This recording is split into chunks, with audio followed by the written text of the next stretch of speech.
Worlds really can be different when they set their mind to it. People do not like that, but I, for one, like it because, after all, it really does create a different scenario of alternate realities. You have to realize that this is not the same person. It's the same. It's the same look alike, but not the same person. That's really what happens. This is Eden Zero, Chapter 234, and I am the Angry MF and the Despair Reviewer. Finally, Valkyrie is alive, and she can finally be one with everybody. Also, a pretty sexy cover page of her, I must say. Either way, it's also worth noting that when she meets Homura again, she is saying, "It seems your skill have improved," which is exactly what that doll image of her said back in Mildian arc. And she reveals that indeed that she did indeed not die when beheaded. I guess we should have seen that coming, especially me. But because it was implied, as we said before, with what happened to Siggy against Poseidon Nero in the previous universes, that it was an implication that decapitation is not enough to kill a robot. And Pino said only when you damage a core of a robot or an android can they die. So, well, it is kinda strange. And Madame Kurenai also trembles, but not out of fear or disgust, but rather out of sadness, because, well, there are complicated scenarios, this actually creates a very unique situation. In the previous world, Kurenai, as we all know, was a complete monster and a cruel woman. But what makes this so unique is that there was an offline comment that she married the former ruler of this planet and then, well, killed him and usurped his position in the previous world. And in an odd twist of fate, which actually only makes this scenario a little bit more perfect, is that guy is still relevant, only this time it's a little bit different than we thought.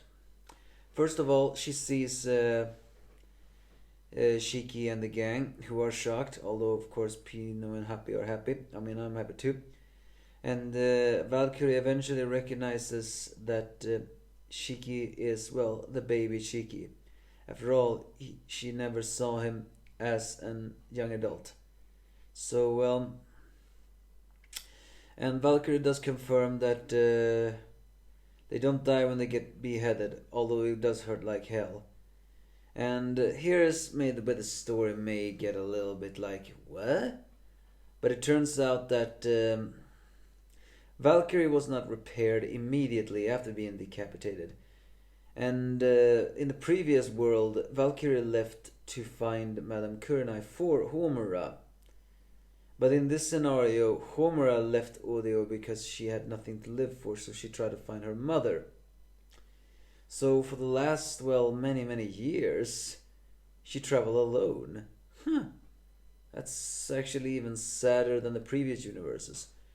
The one who actually repaired her damage was Seiji, aka Creed, who repaired her. Which is also a nice twist because, well,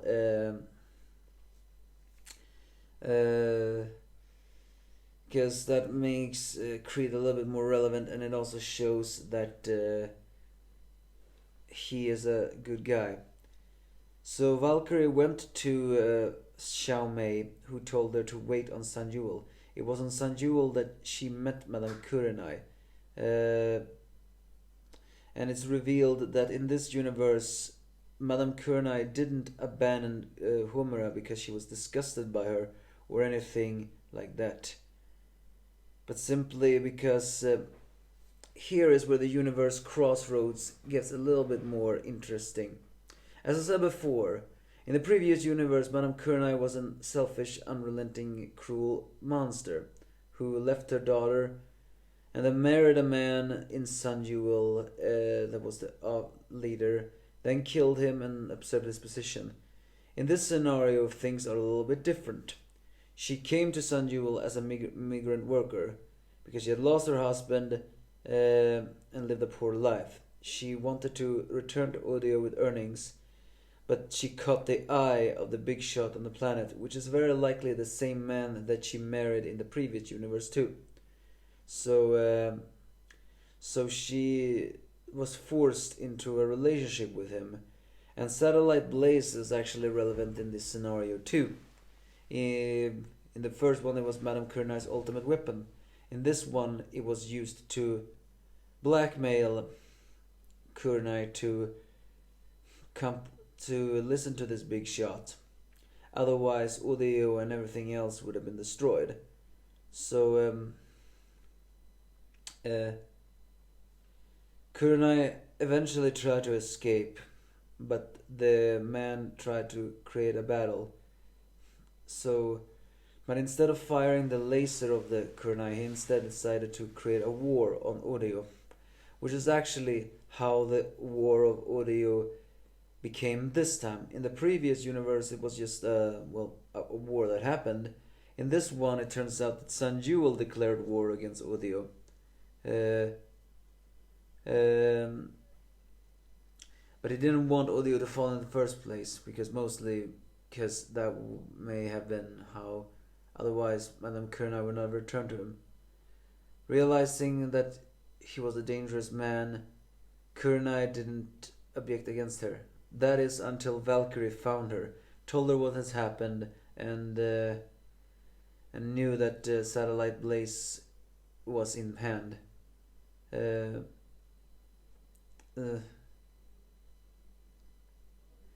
it actually turns out in this previous universe that Drakenjo lied to Homura. It wasn't that Madame Kurnai owed him money. It was likely the chief of the planet who did. That was just a way for Drakenjo to be a dick. And Madame Kurnai eventually formed underground resistance, which was a Punishers, which consists of these people that we have seen in the previous before. So she could protect the people. So in the end, she couldn't meet anyone until, she couldn't meet Homura until all of that was solved. So when Valkyrie came here, she also became a member of the resistance, and she waited on Sun Jewel until Homura arrived back. And eventually, Shiki and the gang found the corrupt guy and beat him half to death, while of course Eden Zero destroyed Satellite Blaze, freeing the Sun Jewel.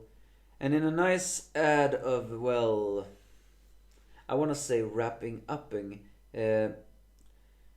Homura shows the doll that she gained, also in the previous universe as well.